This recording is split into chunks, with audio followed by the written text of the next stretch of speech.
This is the LS 200X from a company called Lishuai. I'm not sure if I'm saying that correctly. Got a little glass thing, so you can't touch the thing. It's real good. This is a 200 watt bi-colored light. It can go from 2700K up to 6500K. My workflow is set up for my Amaran lights, and those are at 5500K daylight balance. So that's where I'll be setting this. And the color does seem to match. I know that's far from a scientific Gerald Undone color rendering test, but to my eye, these are the same 5500K-ish. That's good news. The closest approximations to this thing I could find was the Amaran 200X, same name, for $349, the Smallrig 220B for $369, or the Godox LA 200 Bi, and that's $349. But these lights are $60 to $80 more expensive than the Coolcam. On Amazon, this light's $289 right now. And all of those lights have plastic housings, and this one has some kind of metal one.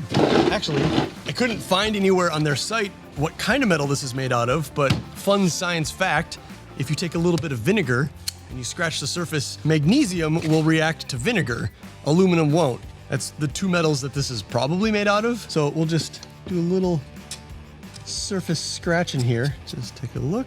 Aluminum housing.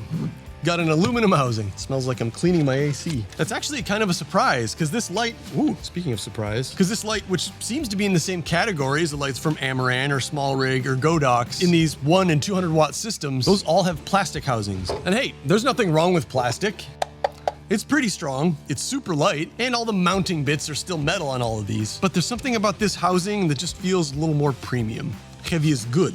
Heavy is reliable. If it doesn't work, you can always hit them with it. So this light is well into the affordable range for video lights. But if you're shooting indoors, and especially if you have complete control over the ambient light of your space, you definitely do not need a super powerful light. 200 watts is about as bright as you'll ever need. This thing will never be at more than 60% brightness in the warehouse, almost for sure. Unless I'm using like one of those lantern softboxes to just light in all directions.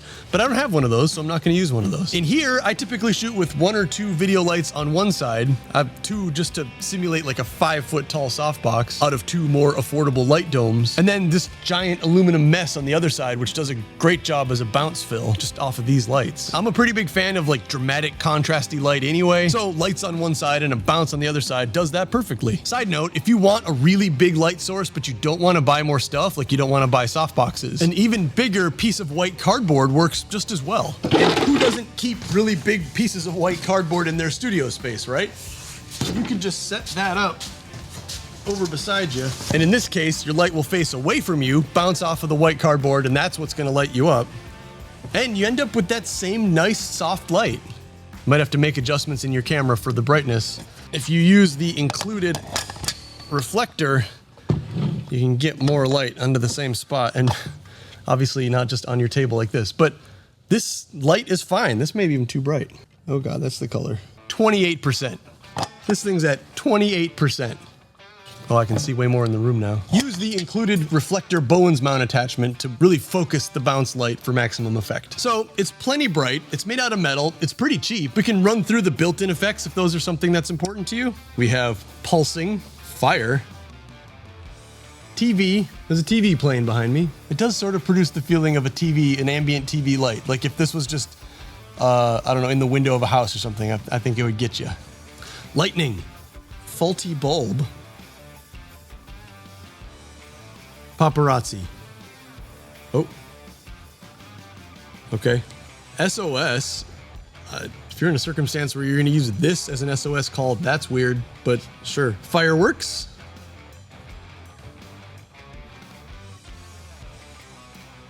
An explosion. And these are changing between warm and cool just because I was messing with them, but each one you can program to be warm or cool, however you want. Breathing. Same with the speed, so I could go in and the speed, so I can make it breathe really fast. I can make it breathe really slow. I can make it breathe white. And twinkle. Whoa, that's a rave. That's going faster than my shutter speed there. Those are the effects. On the front of this light is a Bowens mount, which is standard with this type of video light. With that, you can snap on a reflector to focus the light, a softbox to light people and things from more angles, a lens to turn this thing into like a gobo or a spotlight, like a really hard spotlight. You could use one of those lantern attachments to light an entire space. It's very versatile. There's a zillion things available that you can buy for a Bowens mount. Very versatile. I'd say a light like this is an essential piece of gear for your home studio or your professional studio, any studio. A camera, a light, and a microphone is really all you need to make videos. There is a fan in there. This light is actively cooled, so you can use it anywhere in any condition and it won't overheat. If you really want to nitpick, the fan is always on and it just speeds up or slows down based on how hot it is, where like the Smallrig and the Amaran, their fans will be completely off if the light's not super bright or if it's not super hot in your space, and the fan will only turn on if you have your light like full on or if it's hot out. But the fans, including this fan, are so quiet that even just from a couple of feet away, you can't hear them anyway. They're not getting picked up on this microphone. Really, it's interesting. The thing that produces lights on any of these lights is just this yellow circle. It's like the size of a silver dollar. Everything else in here, this whole entire thing is just one giant heat sink and then like a control board in the back. But anyway, I had this running at full intensity for like an hour and the fan was not perceptible to me from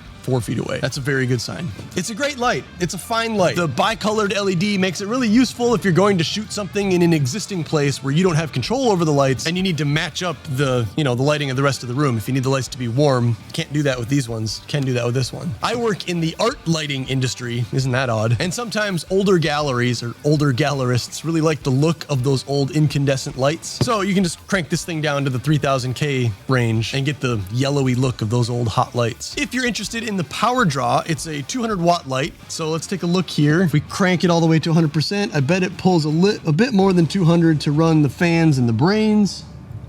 Yeah, about 225 watts at full power. In case you didn't know, when you turn these lights down dimmer, they actually do suck less power out of the wall. 153 watts at 25% power. Just good to know. Let me swap out one of these so that I'm being lit by it.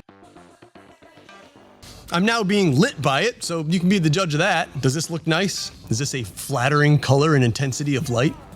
Is this good content? Would that have just as much to do with the camera settings and the modifier I put on the front of the thing? Yes, it would. But generally, I am happy to endorse this product, the LS Coolcam 200X. There's a link in the description. Go buy one. They're affordable. Goodbye.